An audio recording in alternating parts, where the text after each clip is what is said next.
On the 20th of September 1066, a battle was fought on the outskirts of the village of Fulford in northern England.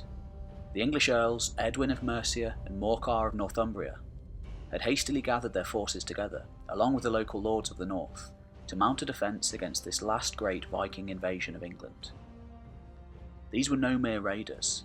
Facing them across the field stood the combined might of the Kingdom of Norway, along with its allies on the Scottish Isles, and also the recently deposed English Earl of Northumbria, the brother of the new king, Tostig Godwinson. The English struck first, advancing on the Norwegians before they could fully deploy. But this wasn't the Norwegian king's first battle.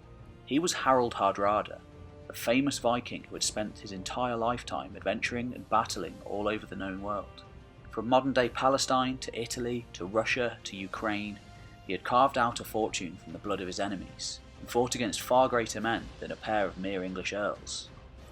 After the battle was joined on both sides, Harold charged into the weakest English point, along with his best soldiers, his elite housecarls, who had been lying in wait, and together they routed the English forces completely. Within days he had taken York, long a stronghold sympathetic to Scandinavians, and he began to make his preparations for the inevitable attack which would soon come from the English king in London. Only 2 decades earlier, England had been ruled by Canute, himself a Scandinavian, and Harold likely wanted to restore the great Northern Sea Empire which Canute had ruled over, which consisted of Norway, Denmark and England. Harold was a skald, a warrior poet who recorded his own deeds for posterity. He was an adventurer, the atypical Viking, and one of the last of a dying breed. Harold had been born long before the events of 1066, in Ringerike, Norway, in 1015. He was the youngest half-brother of King Olaf Haraldsson, who in turn could trace his lineage back to Harald Fairhair, the first king of Norway. Harold was by no means guaranteed any sort of leadership, and in typical Viking fashion he tended to act rashly and rebelliously in his youth. He was ambitious, as opposed to his 2 older brothers who were more grounded and mostly concerned with keeping what they already had. Following a revolt in 1028, King Olaf was deposed and forced into exile by a popular uprising in support of Canute of England. For 2 years he raided the coastline until he returned to Norway in 1030 with a massive army.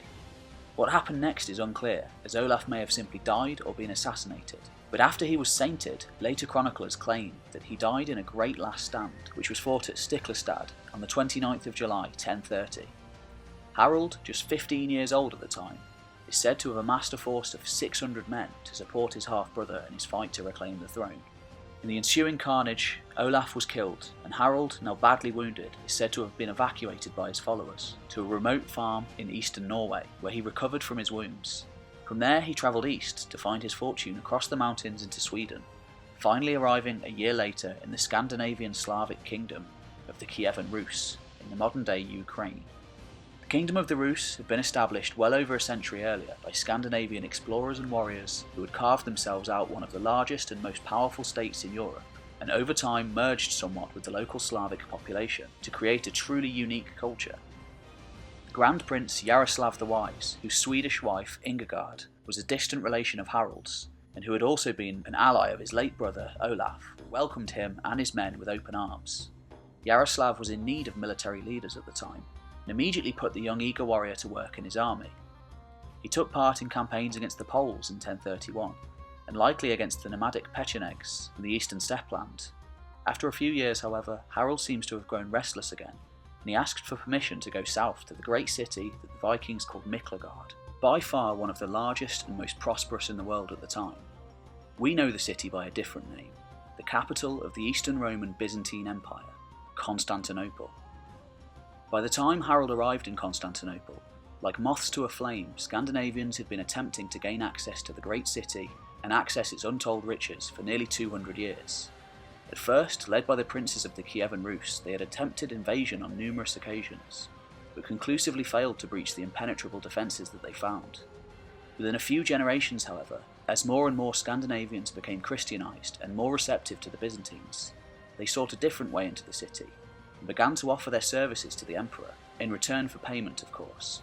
By 988, under the service of Basil II, one of the greatest Byzantine emperors, an elite cadre of Nordic warriors had pledged their allegiance, and over the next 300 years they would serve as the most elite force within the Byzantine army. They were known as the Varangian Guard. Harold joined a long line of Scandinavians who had been entering the service of emperors for generations, and according to the sagas, he quickly became a high-ranking commander of great renown. In reality, this is rather unlikely, as at the time Harold was still a minor nobleman from Norway who was yet to make a name for himself. Nevertheless, over his decade-long service to the Byzantines, he did undoubtedly rise in status over time to become a great leader in the Guard. In his first year of service, as the Byzantines pushed the Arabs back out of Asia Minor, Harold campaigned as far as the Euphrates in modern-day Syria, where according to later chronicles, he participated in the capture of 80 Arab strongholds. He again fought against the nomadic Pechenegs, as well as the powerful Bulgar state to the north of the empire, as well as seeing substantial combat in Sicily and southern Italy, fighting against both the Arabs and later the Normans, led by William Ironarm. He even likely travelled to Jerusalem, although historians debate whether this was on a diplomatic mission or on a military campaign. During his decade serving the empire, Harold survived several usurpations of power. The sagas note that aside from the significant spoils of battle he acquired, on 3 separate occasions he participated in palace plunder, a term which implies either the pillaging of the palace treasury on the death of the emperor, or perhaps the disbursement of funds to the Varangians by the new emperor in order to ensure their loyalty. Harold certainly amassed a huge fortune during his time with the Guard, much of which he had shipped back to his ally Yaroslav in Kiev for safekeeping. During the last civil conflict, the Guard's loyalties were split down the middle. Harold was fortunate enough to join the winning side and supported the ultimately successful rebels. The Emperor Michael V was blinded and overthrown, as was Byzantine custom, with some sources saying that Harold did the blinding himself. When the new Empress Zoe refused to let Harold leave her service, he took 2 boats and escaped north into the Black Sea, losing one of the ships to the Great Iron Chain which crossed the harbour in the process. Harold, now an experienced warrior and a man of 30, was going home. He would win himself a kingdom or he would die in the process. He arrived back in Scandinavia in around 1046, which in his absence had become the domain of King Magnus the Good, an illegitimate son of Olaf, who had succeeded Canute with the help of the Norwegian nobles. Over the next few months, Harold, now with an army and much support, managed to win joint leadership of Norway without fighting a single battle. Under this diplomatic compromise, the 2 kings would jointly rule Norway, although Magnus kept control of Denmark. Although technically allied to one another, the 2 kings held different courts and didn't interact. Each time they did, the sources report that violence very nearly broke out. Upon Magnus's death in late 1047, however, Harold could finally rule over Norway as the sole king. For the next 2 decades, Harold raided Denmark to scare the local population into joining him rather than King Sweyn Estridsson. He also launched several ultimately unsuccessful full-scale invasions, such as one in 1062 which resulted in an epic sea battle at Nisa. By most accounts, Harold's domestic rule seemed to have been largely successful, and he earned the title Hardrada, meaning hard ruler or stern counsel, during this period. He standardised the currency, streamlined the infrastructure of the relatively young country, using techniques of rule that he had witnessed under the Byzantines, and he initiated vast, extensive trade networks throughout Europe and beyond, with the help of his Byzantine and Rus allies. True to his adventuring nature, he also explored the lands to the north of his kingdom, and may have even sought out the mysterious realm of Vinland, modern-day North America, which had been discovered a generation earlier. He did record discovering an unforgiving frosted land to the north, which may have either been Svalbard or the Novaya Zemlya archipelago of modern-day Russia.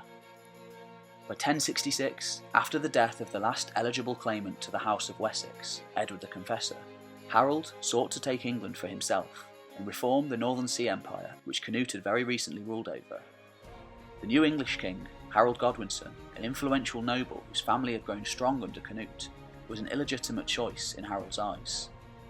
When the king's brother Tostig was exiled and lost his earldom of Northumbria in 1065, he sought revenge, arriving in Harold's court not long afterwards, where together they hatched a daring plan to seize the throne of England.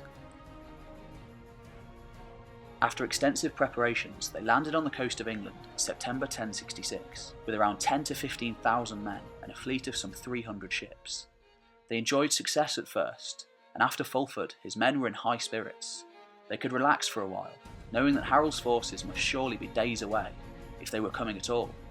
After all, Duke William of Normandy, himself descended from Norsemen, also had plans for England. Without warning, on the 25th of September, a massive English force arrived, Godwinson had assembled a huge army and made the distance from the south in just a matter of days, an incredible feat, and they took the old Viking completely by surprise. Harold's men had no time to prepare, and both he and his army were not even wearing their chainmail vests when the English attacked. Despite an epic last stand on a bridge by one of Harold's berserkers, the English crossed over and wiped out Harold's forces, killing both him and Tostig in the process. The sources recount how in true Viking fashion, Harold was killed early in the battle by an arrow to the throat as he swung his great two-handed sword around aggressively in a berserker rage.